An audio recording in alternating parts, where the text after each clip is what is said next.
what's originally uncomfortable eventually will become comfortable. It's actually very healing to make what's uncomfortable comfortable by practicing doing exposure work on things. Meditation, of course, is huge because the avoidant kind of shut off emotions at a young age. They followed the parents for soothing and they didn't get a good response. Maybe you're ruminating on something that's not making you feel good. Maybe you're talking really badly in your inner dialogue, and then you stop to take a look and you're like, well, yeah, no wonder I don't feel good. Like, I've been telling myself I'm shit for the last 3 days.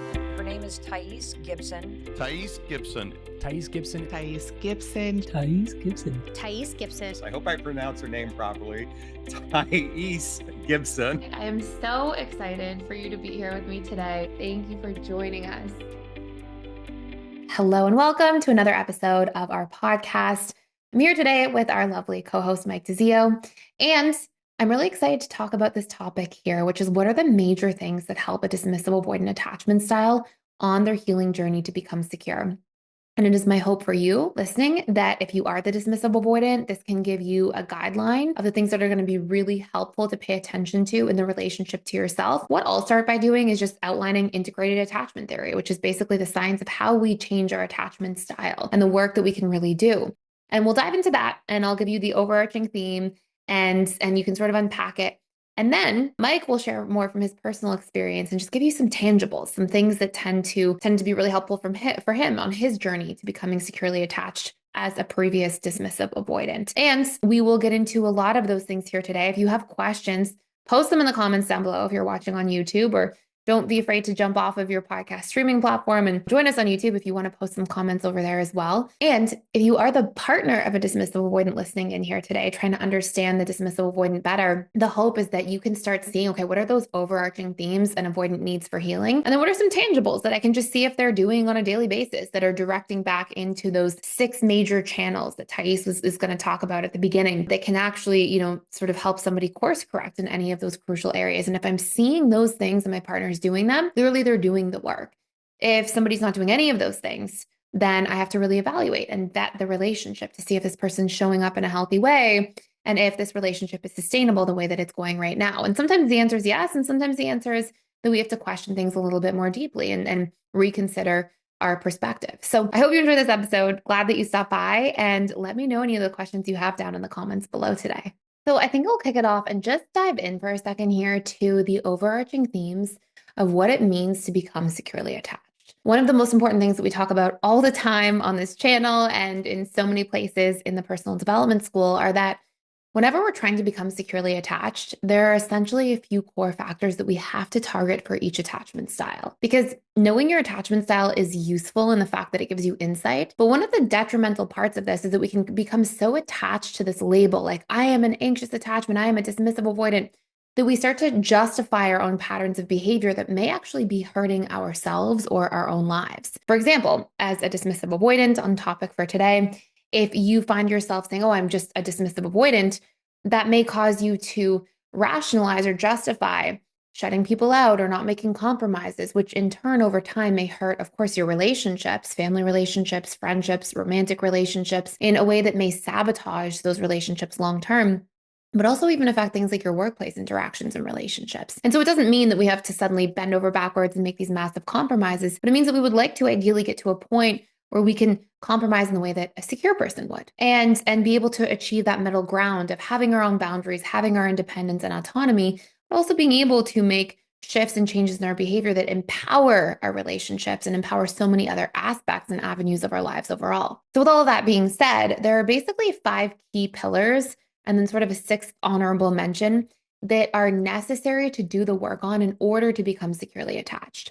This starts first and foremost with our core wounds. Our core wounds, the way I like to think of them, is basically these painful ideas that we adopt about ourselves because of the way that we interpret experiences in our environment, frequently enough that it becomes a belief. As an example, if you grew up with parents who were very critical and they were constantly telling you, you got an A, why was it not an A plus? Or, things like that.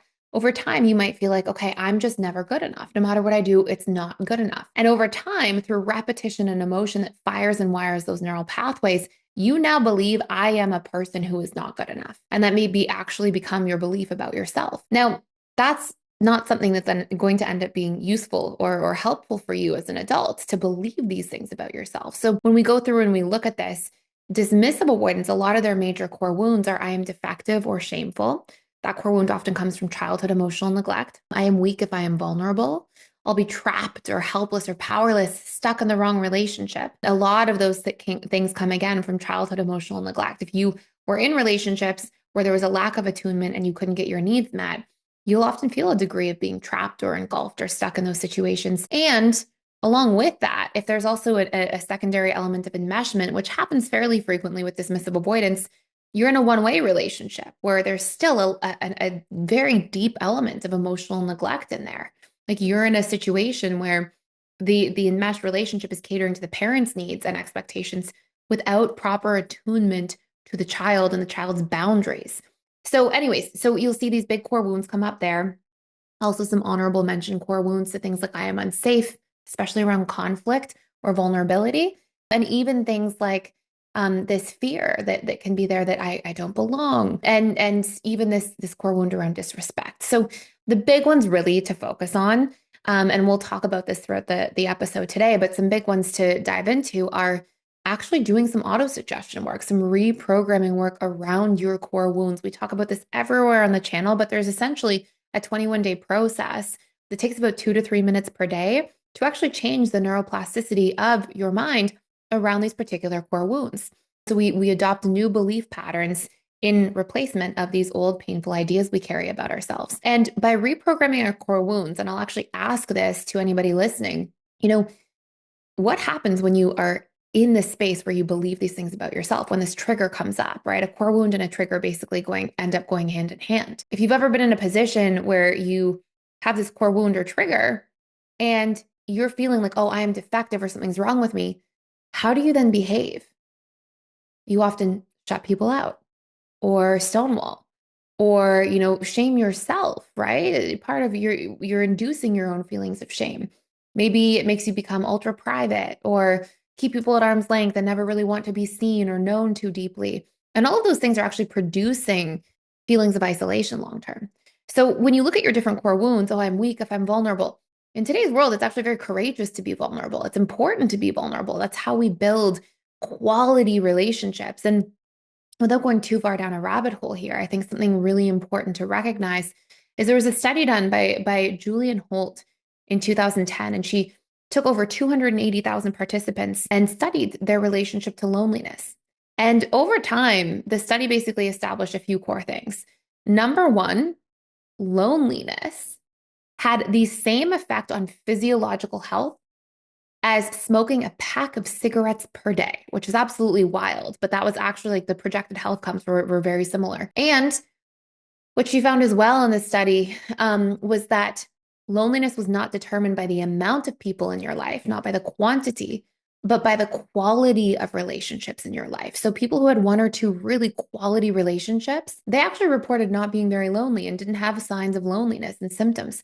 Whereas people with sometimes a quantity of people that didn't have the quality of relationships, the depth, the ability to be seen and known by people in their lives, actually often still reported being quite lonely and having physiological outcomes that mirrored health outcomes in regards to smoking cigarettes.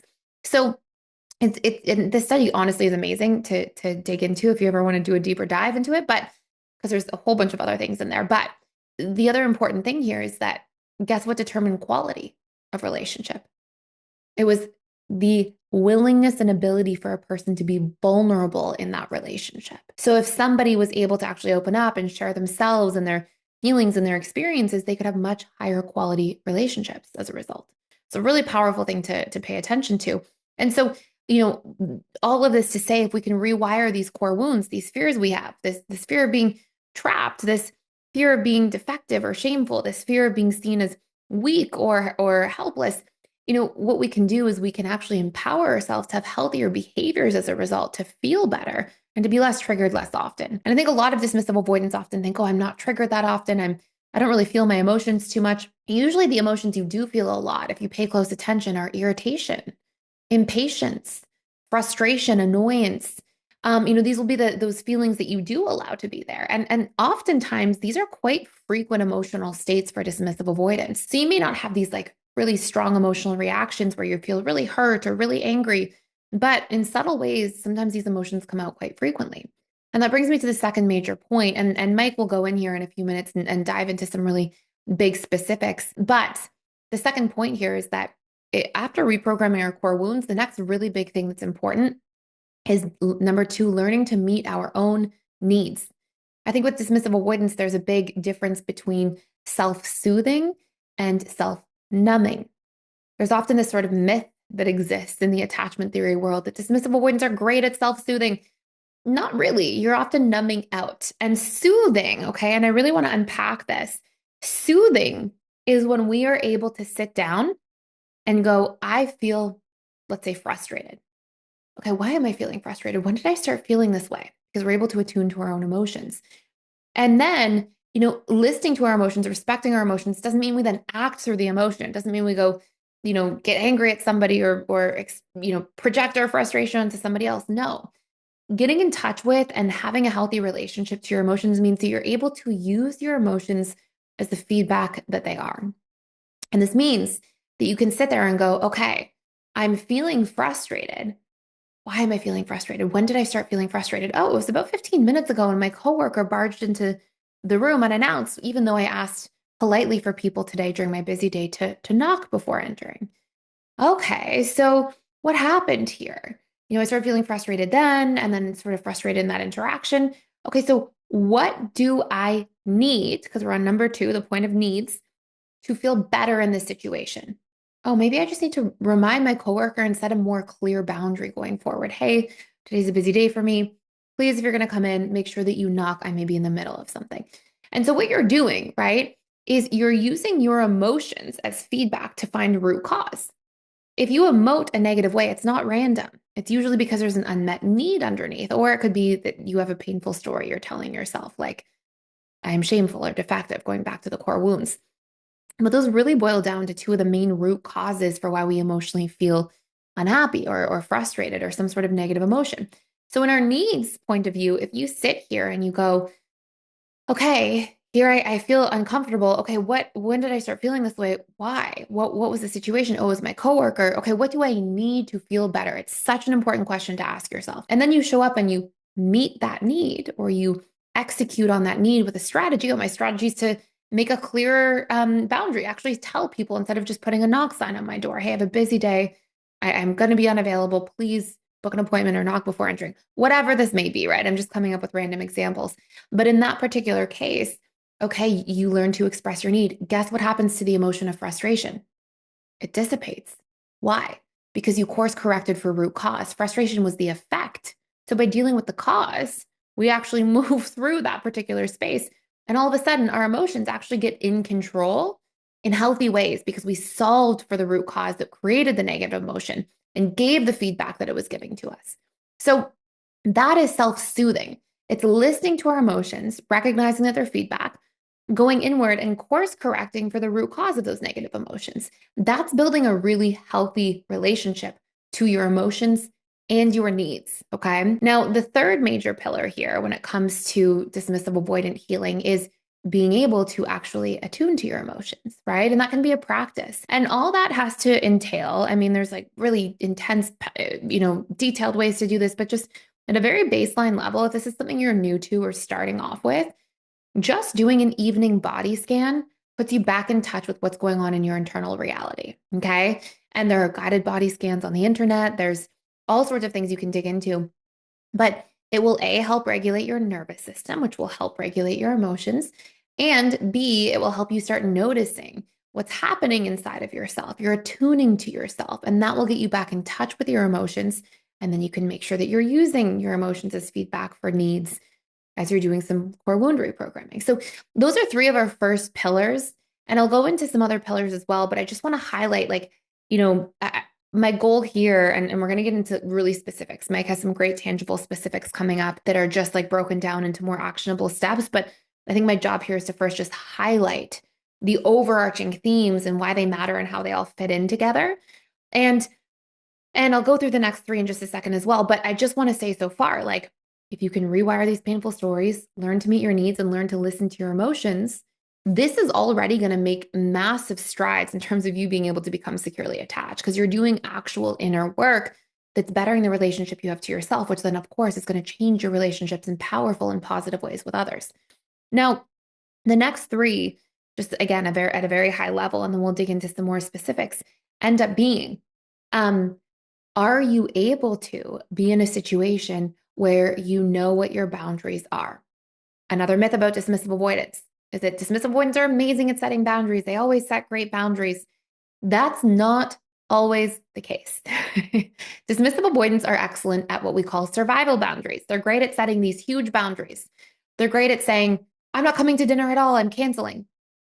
Instead of saying, hey, I'm tired tonight, can we stay in instead of going out and just watch TV and have some quiet time together? So what dismissive avoidants don't often know how to do is set the more nuanced boundaries. So they set these all or nothing boundaries.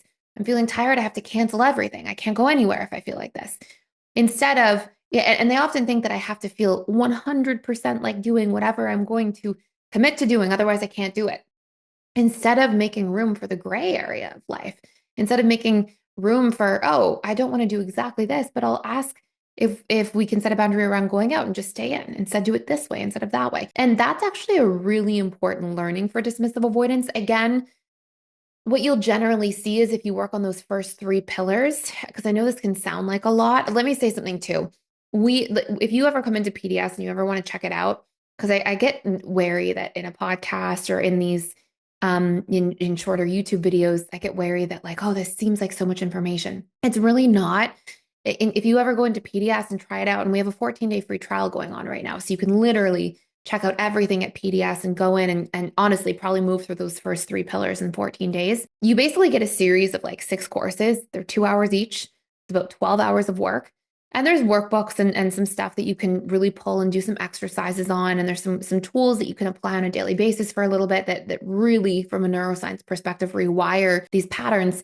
But really, it's like you get a couple tools to reprogram core wounds. They're really well spelled out. You've got a worksheet for them. You do them. You learn what your needs are. You circle the needs on the sheet. You ask the questions to actually figure out what your relationship to your needs is and what matters to you. Great. Now you know those things. Now it's going to help you in real time listen to your emotions as feedback and know what you need to course correct because you already know yourself and your needs.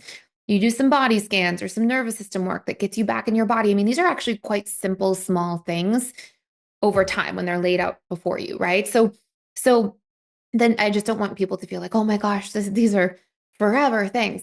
The next part, so we talked about boundaries after. So just to summarize so far, core wounds, needs, emotional patterns, like regulating your emotions and nervous system. Boundaries, okay, setting small boundaries, not just all or nothing boundaries. And then being able to communicate what you need to others. Most dismissive avoidants start off going, I don't have needs from others. But the way you'll find out if you ever go into the needs work and do some of it is that you'll actually have things you very much positively respond to from others more than other things. For example, dismissive avoidants tend to respond very well to being appreciated for small things that they're doing, effort that they're putting into a relationship. They respond really well and really, feel connected and deeply appreciative of when people are supportive of them. So do little things for them, usually things like acts of service, cook them something, drive them somewhere if their car's in the shop, or these things that they feel, wow, that's a lot of supportiveness coming from somebody. Check in with you. They also respond very, very well to empathy from people, even though you often won't show it if you're a dismissive avoidant listening. But over time, you'll feel safer and more comfortable around those people. But most especially, dismissive avoidants respond very well to feeling accepted by people, an absence of judgment, and feeling understood by people, like somebody's attuned to them and gets them. Now, of course, you can make the argument, yes, most people respond to all of these things well, sure. But each attachment style tends to have things they appreciate way more than others. As an example, just to hold something else in opposition, anxious attachment styles, they often need a lot of validation. They want to feel wanted. They want to feel prioritized and like they matter. They want to feel like there's a lot of intimacy in a relationship and depth. Those tend to be more of their needs, right? And certainty. They want to know that somebody's invested and there's a plan long-term and that you're going to stick around. So you can see how those are quite different from the typical dismissive avoidant needs. And of course, dismissive avoidants obviously need freedom and autonomy and independence and harmony, right? Those are the obvious. So as you start communicating these needs in your relationships, you get more seen and heard and connected to. And as a result, a lot of what ends up happening is the unhealthy behaviors in relationships turn into healthy ones, which is really that sixth pillar. So those are the six major pieces to actually heal dismissive avoidant attachment style. They're not as hard and big and scary as they may seem when I'm saying them rattled off like this here. There's a couple tools for each one that really drive it down into your subconscious mind, allow you to rewire these patterns from a neuroplasticity point of view. And we're going to dive in here now to a lot of more specific details and things that have helped Mike along his journey as well, just so you've got more of that personalized perspective. But this is the overarching theme here when it comes to healing dismissive avoidance. Those are the main pillars we have to make sure that we don't miss. Welcome back to another episode of our podcast. I am here today with our lovely co-host, Mike DeZio. And today we're going to talk about a question we get asked very often, which is how can you tell if an avoidant attachment style, whether dismissive avoidant or fearful avoidant, are doing the work? And we're also going to add in some tools for how can you tell if an anxious attachment style is doing the work? And we're also going to unpack some of the best work that you can and should be doing per attachment style as well. So we will take you through a bit of a journey. If you didn't already know this, we talk a lot from our own personal experiences, having done a lot of healing work. I used to be a very intense, fearful avoidant attachment style. Mike used to be a dismissive avoidant. So we definitely share a lot of insight and sort of inside perspectives for those of you who are looking for a lot more information about that. And if you are listening to us on Apple or Spotify, you can definitely check out the full video version on YouTube at Thais Gibson Personal Development School. Or you can check us out also on your favorite podcast streaming platform if you are listening to us on YouTube right now and want some company on the way to or from work or anything like that. So excited that you're here and stop by. And I guess we'll sort of kick it off with you, Mike, if you want to start by just sharing a little bit about some of the things that you think a partner should be vetting for to see if a dismissive avoidant is doing the healing work. And then maybe we can go into some of your own personal shares about what has helped you so much in your healing journey. Yeah, for sure. A lot of if you see that somebody's trying to do body-based things, because for the avoidant, a lot of the work is kind of going back into their body and getting reacquainted with feelings and sensations and not just being everything logical and in their head. So if somebody's doing things, trying to get to more of their inner self. So maybe journaling, meditation, of course, is huge. Basically, because the avoidant kind of shut off emotions at a young age, they avoidant tried to call out the parents for soothing and they didn't get a good response. So they deemed emotions as kind of useless and even painful. So they kind of shut that part of themselves down. So not having to use that for pretty much from childhood till adult life, the avoidant has a hard time with emotions. Sometimes emotions come up, but because they're so not used to feeling emotions, it's actually quite scary. So when an emotion comes up, the avoidant generally wants to push it away or get away from it through distraction or just literally stuffing it, being I don't want to think about this, I don't want to talk about this, let's do something else, literally the word says, so you avoid it.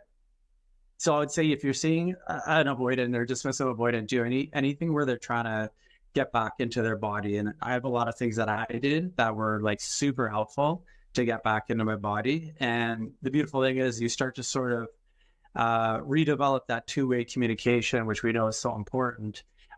Your emotions are always telling you sort of if something's out of alignment or something, there's a need that needs to be met. Or if you're telling yourself a story that's completely a limiting belief that's causing you a lot of pain and distress. And we give an example of that. Just, I think that part can be understated. And obviously for you and I, or people who are on the channel often who know the PDS language, they're oh yeah, good point. But can you just, for anybody who may be newer to that topic or idea, give an example of as a dismissive avoidant, when you start getting in touch with your feelings and you start realizing that your emotions are feedback and it could be about a story or a need. Yeah. Can you give a tangible example so somebody can start to maybe see this in their own lives and then be able to catch these things? Yeah, for sure. I'll give the example first that you give that I think is so amazing and it just paints the picture so well. The hunger example, when your stomach starts grumbling, that's signaling to you oh, I'm hungry, I need to eat. And you could ignore that, but the body's going to continuously send signals that, hey, like we need sustenance now. Maybe you'll start feeling tired. Maybe your brain will start to not work as well, but your body's going to be sending you signals like, hey, we got to eat right now. So conversely, it can be something like, maybe you need to have a conversation with your boss about something. Maybe it's you're overworked and you're feeling like you need them to hire someone else or have someone else help you. But you're nervous to ask. You might feel like, oh, I don't want to appear, needy or weak or something like that. So if you just don't say anything and just keep working and working and keep taking more work, your body's going to definitely start, I'm sure anybody out there knows when you just keep taking work and don't say no, your body's eventually going to like kind of shut down and like be like, no, like we're not doing this anymore.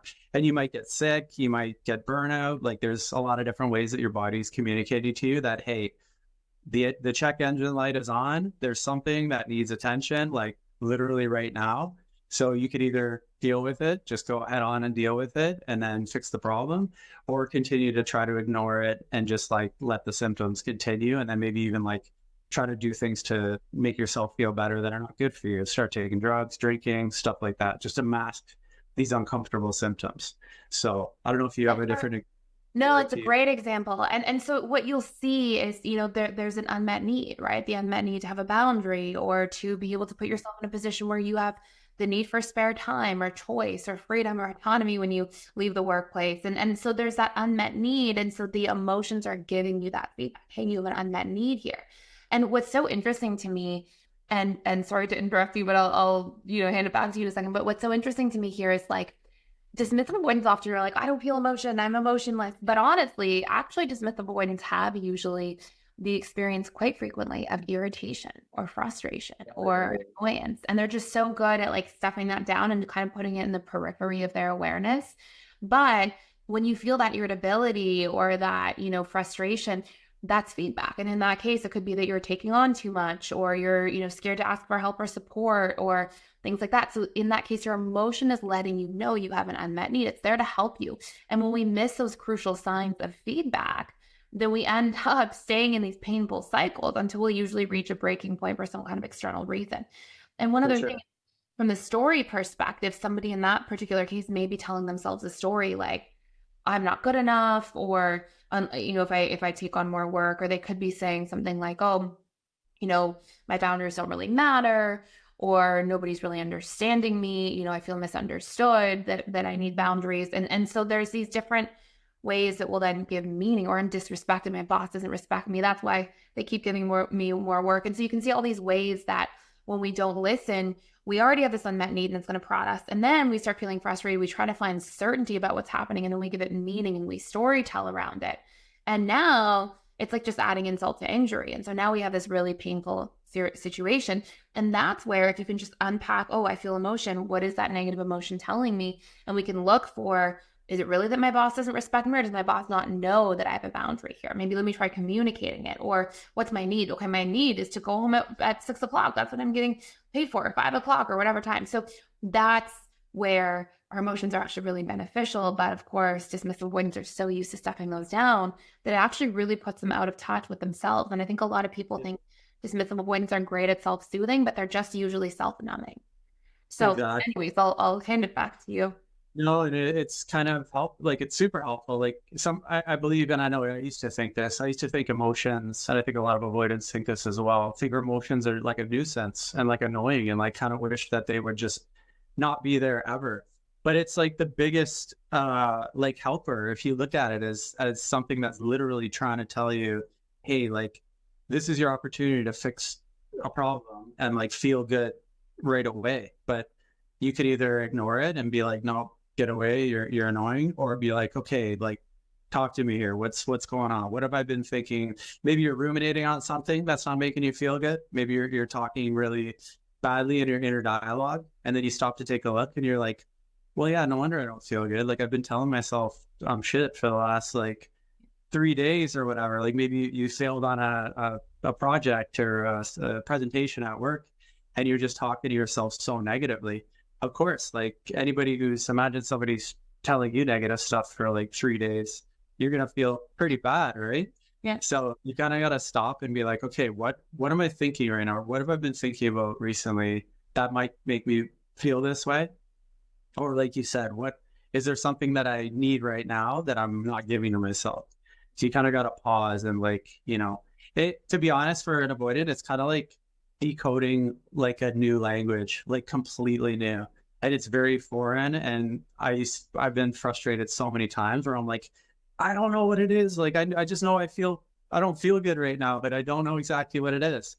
But you just have to slow down and like slowly like narrow it down. And eventually, you could do something like journaling or even talking it out with someone is so helpful. Like we tend to think as avoidants, oh, I have to solve this by myself. Like talking to someone else they're not going to be able to help me. There's going to be a waste of time. Yeah, exactly. So they don't even go there. But the thing is, like talking to someone, you get to see a different perspective of what you're going through. So it's not that I think that you have the exact solution of what I need. It's actually, you're allowing me to sort of talk it outside of me. And I used to give this example of sharing circle all the time where we share out loud. When you share out loud, it's like the detectives who are looking for the criminal. Mm-hmm. And they have like the board and they have, okay, he struck here, he struck over here, and they have this whole thing. Well, it's actually when you're talking it out, you're getting a different perspective on it, that where it's just, instead of like just rattling around in your mind and like kind of you're not really seeing, you're in the forest, you're not seeing what's going on. When you talk it out loud with someone, you actually get to like kind of go above the forest and see what's going on in there. That's why a lot of times I love that analogy. I mean, that's so good. And I think that that's so poignant for like dismissive avoidance, because they often think, oh, no, like I'm not going to get much value because only I really know. But it's like, no. Even if you don't take somebody's feedback, sometimes it just sparks thoughts and you seeing things differently, which then can lead you to your own greater insight. Yeah, I love that analogy. That's a good one. That leads me to another point too, where it's like, if you know that you just kind of need a different perspective and to talk things out, let the person know that, hey, do you mind if I just share something? I'm trying to work something out in my mind, and like, can you just listen? Because if you came from a family like mine, giving advice was like the default. Whether you wanted advice or didn't want advice, they're going to tell you what you need to do. Like, and the vibe was kind of like, I know better than what you know. Like, I know what you need better than what you need, which can be really disempowering. And then if they do that enough times, you're like, I'm never going to them again, because it's just frustrating, right? Then again, they're trying to be helpful, but it's not always helpful. Like, I'm sure anybody listening can vouch where it's like you come to someone with a problem and then you end up leaving feeling even worse because, they sort of made you feel like, oh, this is what you have to do. This is what you have to do. And it's like, no, I don't think so at all. Like, that doesn't resonate with me at all, what you're suggesting. So sharing is good, but I would say to the person, if you're not looking for advice, just say, hey, do you mind if I just kind of share what's going on for me? And then you can open it up and say like, thanks for letting me share.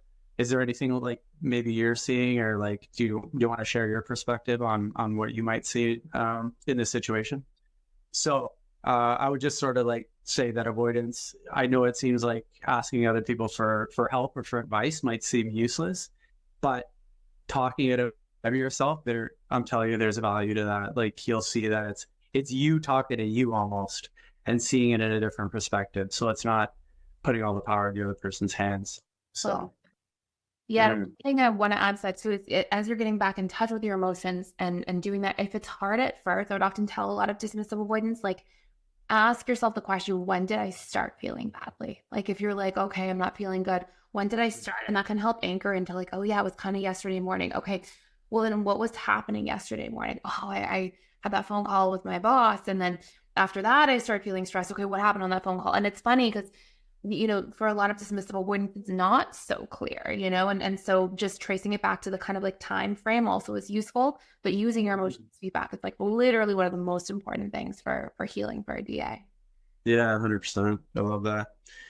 I could share some of the things that I've done to sort of get the communication back, to the two-way communication back, if you want to go there. Yeah, I want to hear it. Let's go through like the main things that have helped you the most, and then we'll sort of summarize like general things that helped DAs the most. Right. And obviously the hope is, some DAs are listening and you can do some of these hacks. But also I would say, if you're a partner of a DA, like, maybe try to do some of these things together, because a lot of these things I'm going to suggest are something you can do with someone else or do with a partner. Or so if you can, Or what's that? Or vet to make sure, like, hey, are there things here in general that this person's doing, whether it's through therapy or reading courses or going to men's groups or meetup groups, or because obviously not all dismissal avoidants are men, but like, things where you're seeing that like, hey, this person is doing these things that are obviously going to lead to these types of outcomes. Oh, they're going to a men's group. Okay, yeah. In that men's group, they do a lot of like nervous system regulation work, and that's going to put them back in their body because they do a meditation together. Like if you can see things that draw these parallels, these are really good green flags. Yeah, green flags. I love that. I just want to jump in here and let you know that we are doing a 14-day free trial to the All Access Membership Pass at PDS, which means you get access to literally everything inside of the school. And this includes the 4 live webinars I do with our students every single week. And on top of that, you get access to all of our different courses. We have over 55 different courses on relationships, communication, boundaries, emotional mastery, guilt and shame, learning your needs, so many different facets that are really important to master our lives and feel really good about our lives going forward. And last but not least, there's a daily community event. We have trained facilitators and coaches who are in there doing that work, showing up to support you on your journey every single day. Please join me on the other side. Come check it out. See if it's a fit for you. I'd love to see you there. Go ahead and sign up by clicking the link in the description box below. Okay, so a lot of times due to the dismissive avoidance sort of not emoting and not like maybe crying or not like processing what's going on or sharing, a lot of times like emotions get kind of like stuck in their body.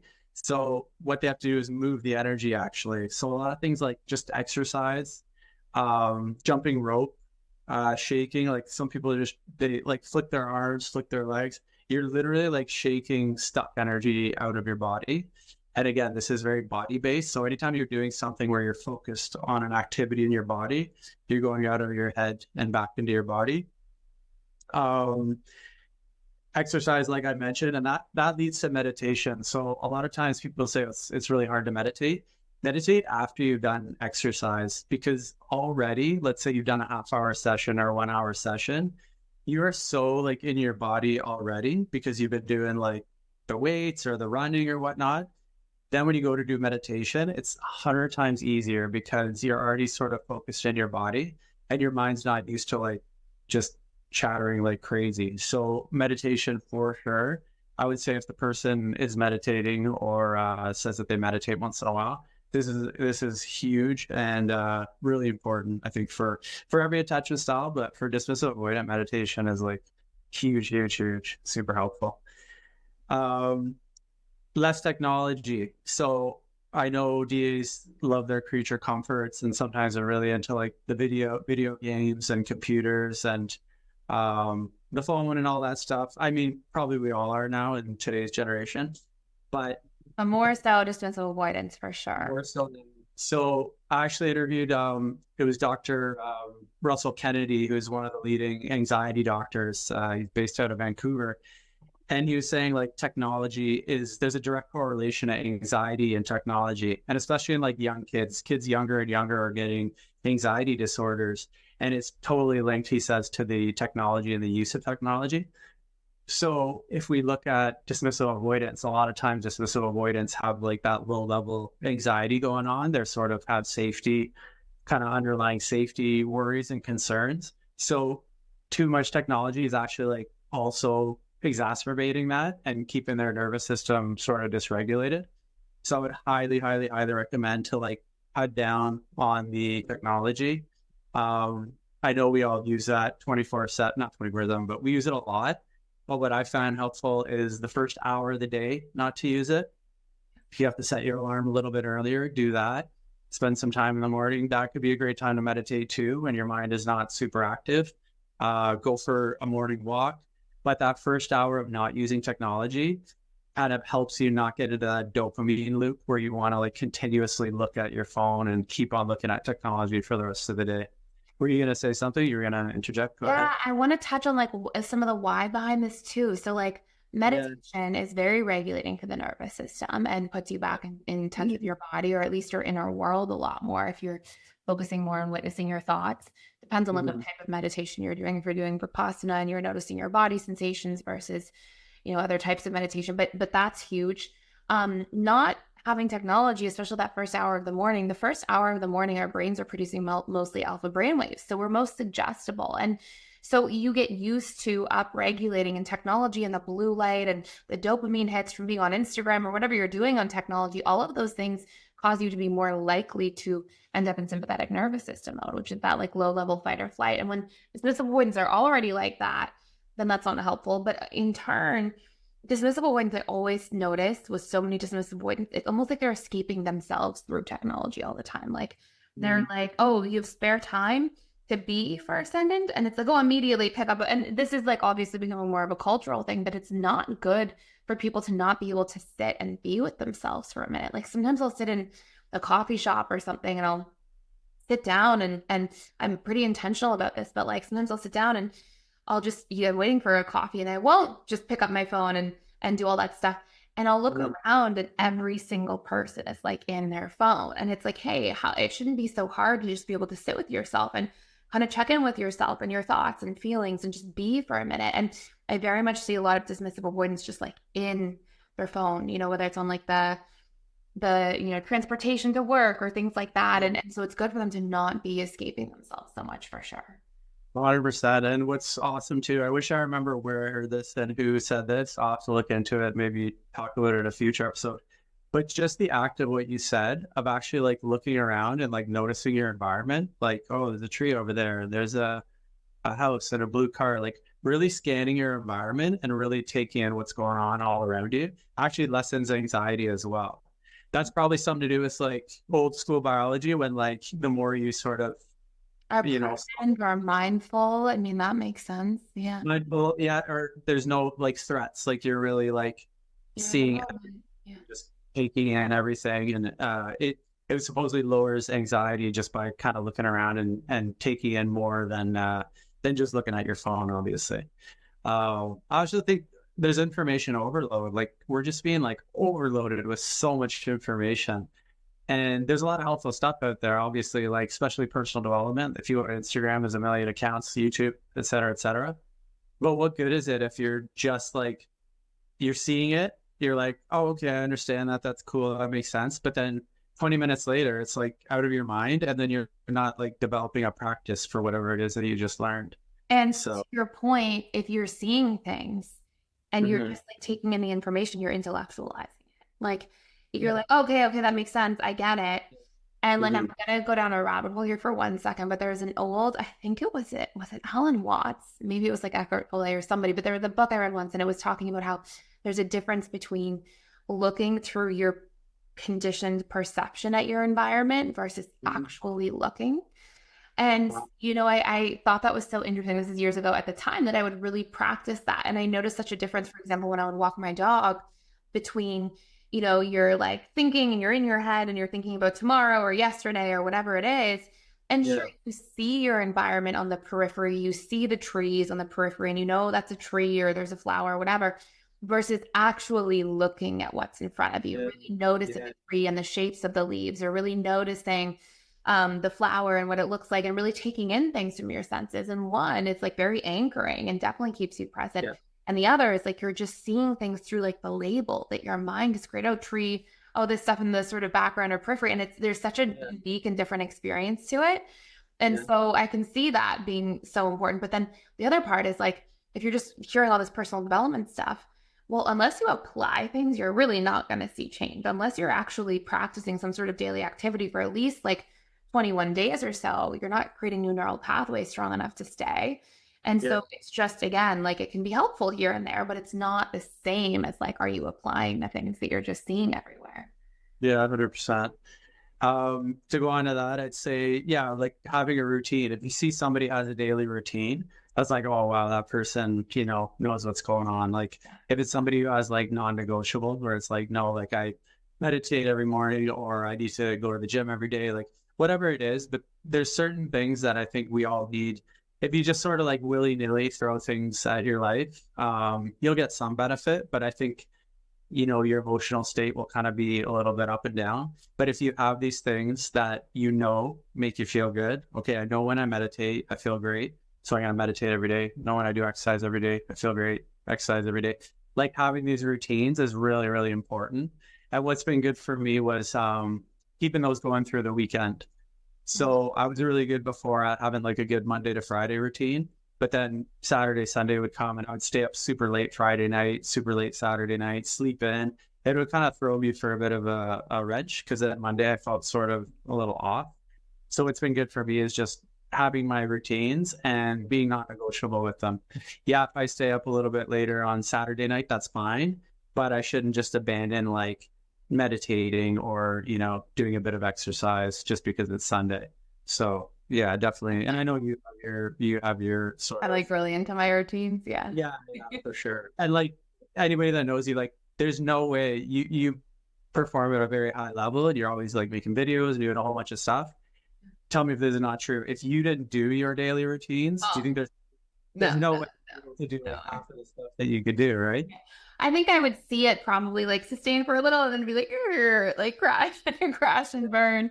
But especially, and it's good because I think because of the line of work that I do, it also forces me to stay in check. Like it kind of has like a positive symbiotic relationship. But because I have energy and be able to be present and all these things. But if I wasn't living the way that I'm living, it wouldn't be the same. Yeah, for sure. There's that quote that says, I think it was from Gandhi, where it's like, I used to meditate an hour a day, but now people are always wanting me to do talks and do this and do that and pulling me over here. So now I meditate 2 hours a day. Yeah. So that's like, it's not like you have to, okay, now I can only meditate for half an hour. It's like, no, if you are going to be doing a lot more stuff, you got to up the meditation or whatever it is that's beneficial to you. Love that. So, prioritizing sleep. I think this is huge for dismissive avoidance. I think getting their regular 8 hours or kind of whatever it is for your sort of sweet spot. But I also think that has to do with the low level anxiety, because there is a lot of like cortisol and like you're using a lot of energy, nervous energy throughout the day. So that deep restful sleep is like extra important. So just prioritizing sleep, that's massive. Try to go to sleep at the same time every night, try to wake up at the same time every day, and just rinse and repeat. So you're seeing this like in a partner, for example, and you're like, okay, like these are all signs of the person self-caring. If they're thinking about their sleep, if they're in touch with how they feel when they do and don't sleep, if they are off autopilot, if they are trying to get in touch with their emotions in various ways and listening to what their emotions are telling them about their needs, and listening to, hey, this emotion is something I'm experiencing in my body. Here's the feedback it's giving me. Like if there's ways that you're seeing this, those are all really good signs. And is there anything else you would add there, or can I add a couple in there as well? No, I have a few more, but let's go. If we have time, I'll just rhyme off the last few, but please, you go ahead and name some that are beneficial. I would just say at a very high level, like working on shame, like dismissive avoidants so frequently shame themselves. And so really questioning your stories or doing some belief reprogramming, it's such a big piece of healing insecure attachment, and honestly needs to apply to every attachment style. So really, like if you're shaming yourself for little tiny mistakes, like, okay, I'm defective because of this small mistake, can I really know that that's true? So questioning a lot of those stories, or anything that's causing you to internalize shame. And then really making sure as well that you're finding out when you listen to your emotions what your needs really are, and you're executing them, like learning to build a relationship to your own needs, and then learning to communicate those needs out loud to other people. Because if you're just keeping them inwards, then you may see this person doing inner self work where, like, to your point, you said so many good things, like get in touch with your emotions, regulate your nervous system through things like meditation, and practice self-care and all these things, but also for the dismissive one to fully heal and become secure, working through core beliefs, learning not just what your needs are, but how to share them with people and relationships. And then I would say too, that there should be some intentional work around compromise, like learning to make a little more compromises around things, learning to stretch. I mean, you say this all the time, and I think it's so great for dismissive avoidance. Like what's originally uncomfortable eventually will become comfortable. And a lot of dismissive avoidants, they stay in their safe zone and comfort zone. And it's actually very healing to make what's uncomfortable comfortable by practicing doing exposure work on things. Like if I normally would just cancel plans because I'm not feeling 100%, okay, let me just go at 80% today. Let me just go and just actually show up, and maybe I'll communicate my needs and say, hey, let's not go out for dinner. Let's just stay in and watch a movie. but like let me practice going out of my comfort zone and getting comfortable sharing myself with other people. So I'd say those are other really important things that will make an impact. Yeah, 100%. I love that. Yeah, the comfort zone. I think sometimes we think we can't do something. Like again, with the DA, we think we're sort of born defective or like abnormal. So it's like, oh, I'm not going to go to this social outing because I'm going to be weird or abnormal. But if you never go, of course, it's going to be like a big, monster under the bed that you're like, no, I'm not going near there.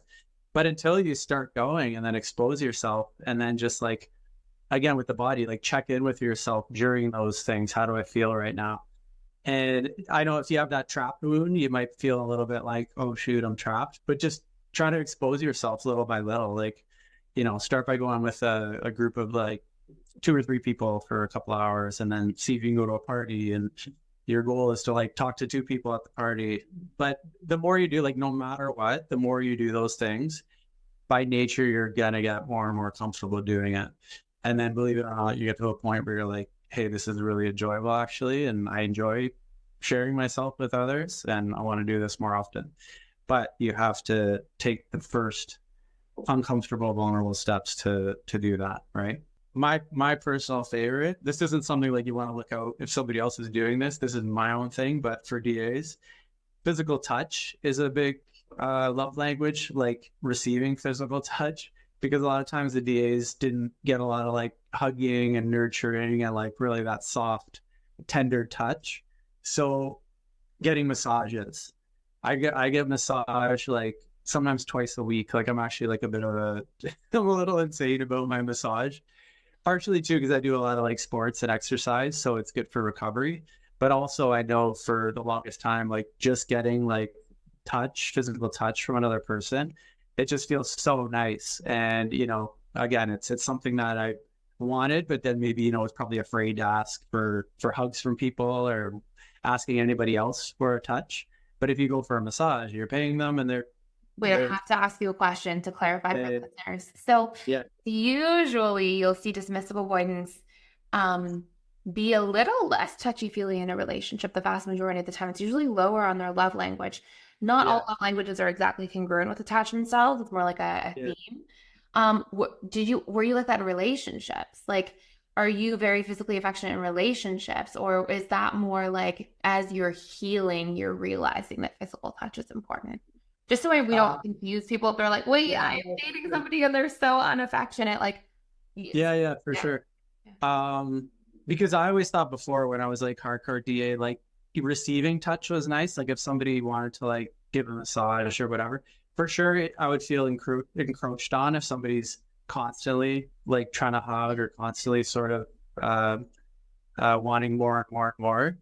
But I felt like if I did get physical touch when I wanted it, like it was amazing. But giving it, I guess, wasn't always on the table. But then I think as I was healing, like it became more of a desire, more of like a two-way desire. Yeah. There's still a point where I can get like, okay, that's enough. Like kind of like, okay, let's not. I've heard that so many times with DAs over the years.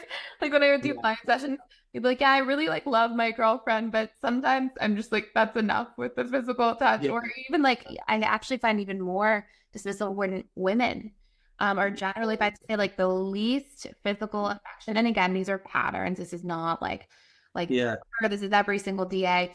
But a lot of dismissive women especially are, I would say, like the least physically affectionate people is probably a general rule.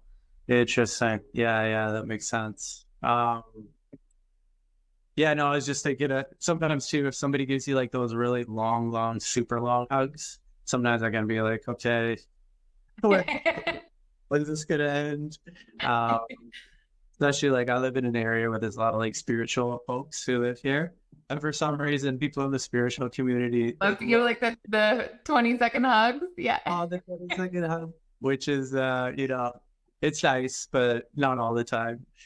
Like how well you know the person or things like that. Yeah. Exactly. If you don't know the person that well, they're just wanting that 20-second hug. You're kind of like, oh.